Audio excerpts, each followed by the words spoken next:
Bonjour. Depuis des jours, on entend le même refrain, les mêmes discours. Nous sommes entrés dans une nouvelle ère. Nous dit-on, les alliances d'hier se retournent, l'Amérique lâche l'Europe. La guerre menace, la guerre est à nos portes. Il faut se préparer, il faut entrer dans une économie de guerre. Bien derrière tout cela, les calculs politiques ne manquent pas. Les calculs politiques, mais les dangers aussi.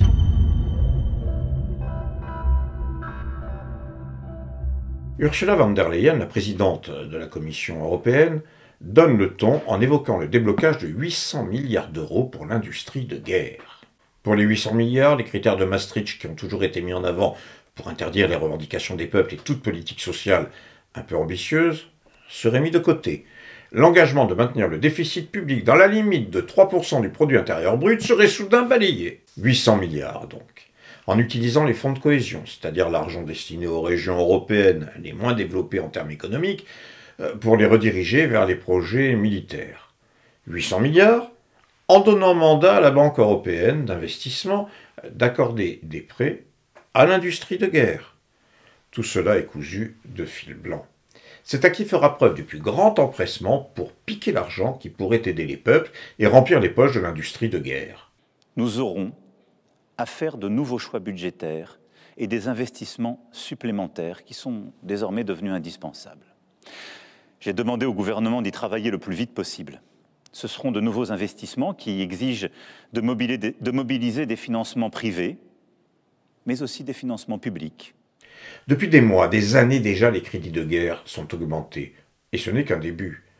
Pardon d'asséner quelques chiffres, mais ils ont tout de même la froideur de la vérité. Depuis 2017, la première élection d'Emmanuel Macron, les crédits des armées sont passés de 32,3 milliards d'euros à 43,9 en 2023, soit 10 milliards de plus. En 2023, 1,8% du produit intérieur brut était destiné à la guerre. Eh bien, en 2024, Macron a fait voter une loi de programmation militaire de 413 milliards d'euros sur 6 ans.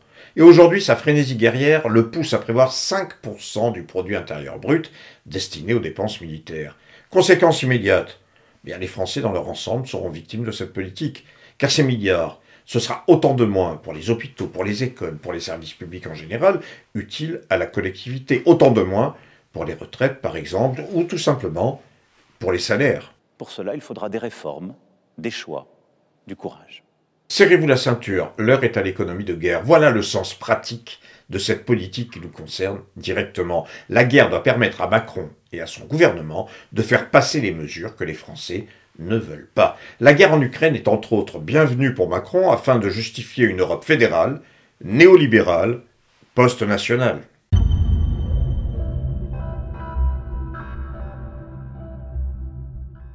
La priorité doit être donnée à la fabrication d'armes militaires, y compris pour des entreprises ou usines du privé réquisitionnées pour faire des obus ou autres armes.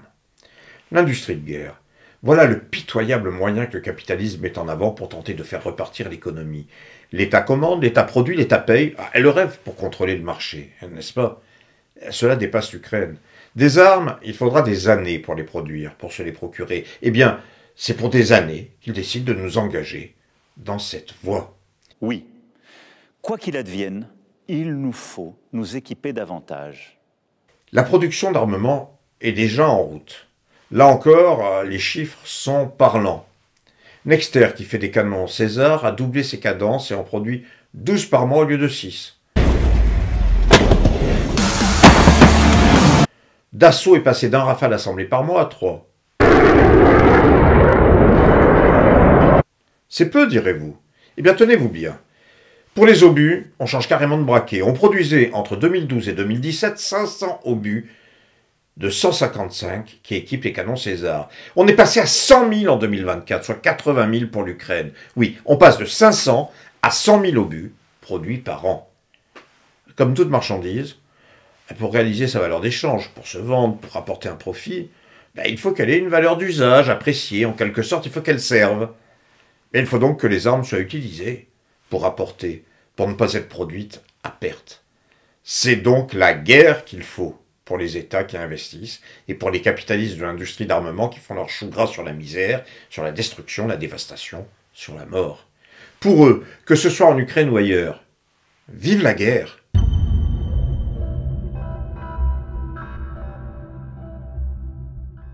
C'est Macron qui vend la mèche. Nous devons donc agir en étant unis en Européens et déterminés à nous protéger. C'est pourquoi la patrie a besoin de vous, de votre engagement. Tout est mis en avant pour gagner l'opinion. Regardez comment les choses se sont faites depuis maintenant quelques semaines. Au départ, il y a la rencontre Trump-Zelensky à Washington et la position publique de l'administration américaine qui s'oppose au président ukrainien. Derrière, ça va très vite. Le discours officiel veut que l'Amérique lâche l'Europe.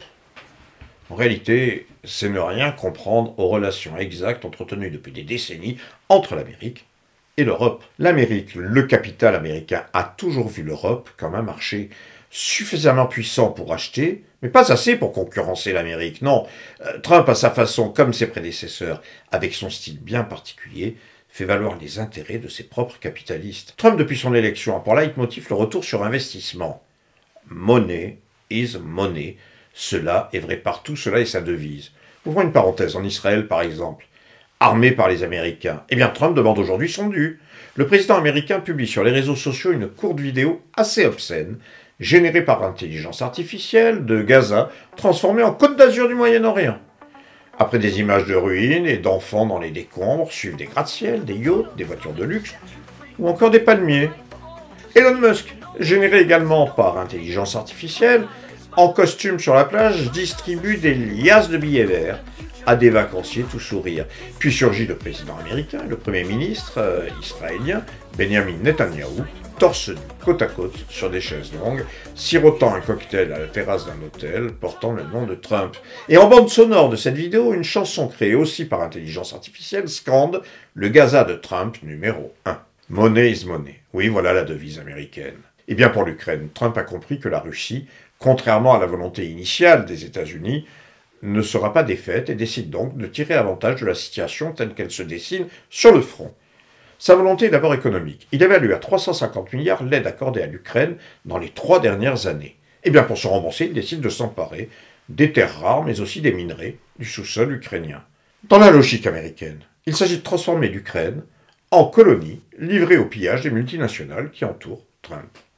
Poutine, qui fait ses comptes, se trouve également gagnant. La Russie occupe 20% du territoire qui comprend 40% des ressources minières ukrainiennes et qui pourrait lui revenir dans un accord de paix.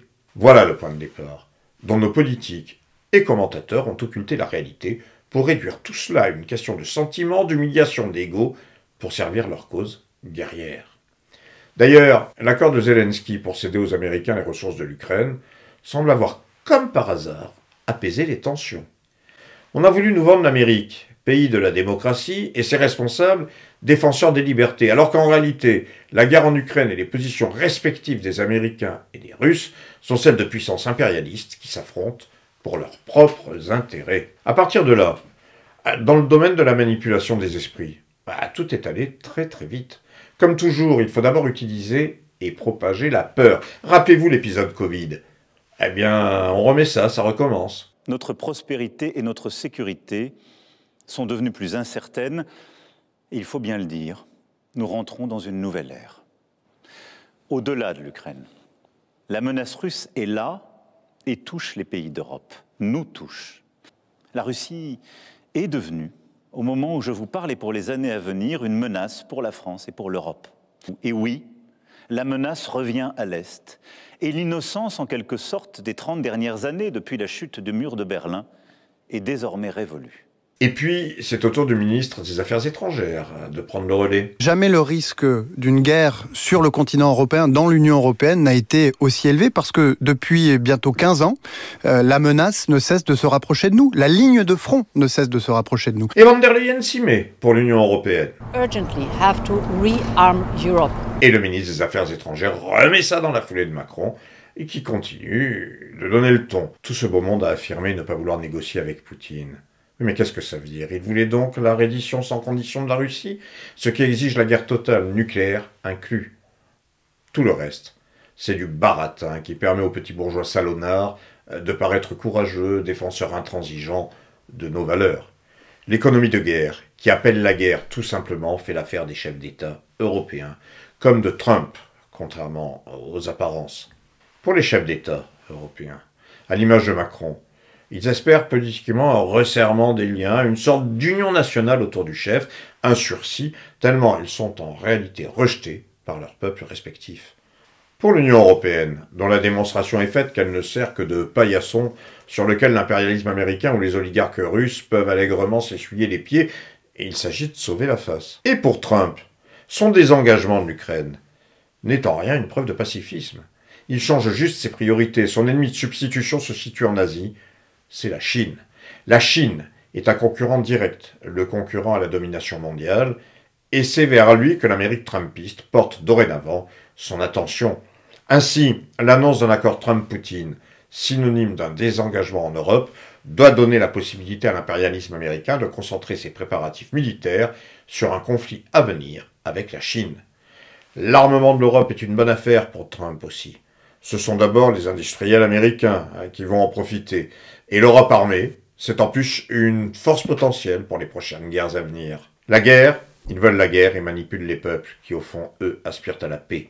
Quelle famille est prête à envoyer fils ou fille sur le front se faire trouer la peau pour les intérêts des capitalistes ukrainiens, russes, américains ou autres? À travers le dispositif d'ensemble qui se met en place au niveau international et en France, apparaît l'état de dangerosité que représentent les chefs d'État et responsables politiques qui, à la moindre occasion, montent d'un cran dans leur jeu d'apprentis sorciers. Ils sont forts d'un consensus qui a permis jusque-là cette progression vers la guerre, notamment à travers les votes unanimes de toutes les forces politiques pour les budgets militaires, pour les milliards qui y sont destinés. Toutes les forces politiques, oui, du PS au PCF en passant par les Verts ou la France Insoumise, sans parler du Rassemblement National et des autres. Cela rappelle les heures les plus noires, au début du siècle dernier, lorsque la voie a été ouverte par l'Union sacrée à la Grande Boucherie de 14-18, lorsque les partis socialistes de la Deuxième Internationale décidaient de soutenir leur propre bourgeoisie en cautionnant la guerre et en poussant les travailleurs de nationalités différentes à s'affronter, à se liquider. C'est l'internationalisme qui doit, en de telles circonstances, l'emporter. Pas un sou, pas un homme, pas un mort pour la guerre devrait être un cri de ralliement. Fort des leçons du passé, il y a urgence à ce que les voix se lèvent pour stopper cette folie et exiger que la paix l'emporte sur les volontés guerrières organisatrices de chaos, à ce que massivement la politique reprenne ses droits sur la manipulation, l'organisation de réactions caricaturales, primaires et émotionnelles. Oui, pas un sou, pas un homme, pas un mort pour la guerre devrait être un cri de ralliement. À bas la guerre et vive la paix. Merci d'avoir suivi cette vidéo que je vous invite tout spécialement à partager. Vous pouvez, si ce n'est déjà fait, vous abonner à ma chaîne. Vous pouvez également cliquer sur le petit pouce sur l'écran quelque part là pour permettre à cette vidéo d'être mieux référencée. Enfin, vous pouvez, si vous le désirez, me retrouver ainsi que certains de mes amis sur le site La Sociale où nous diffusons édito, articles, analyses. Voilà, merci, portez-vous bien et à la prochaine.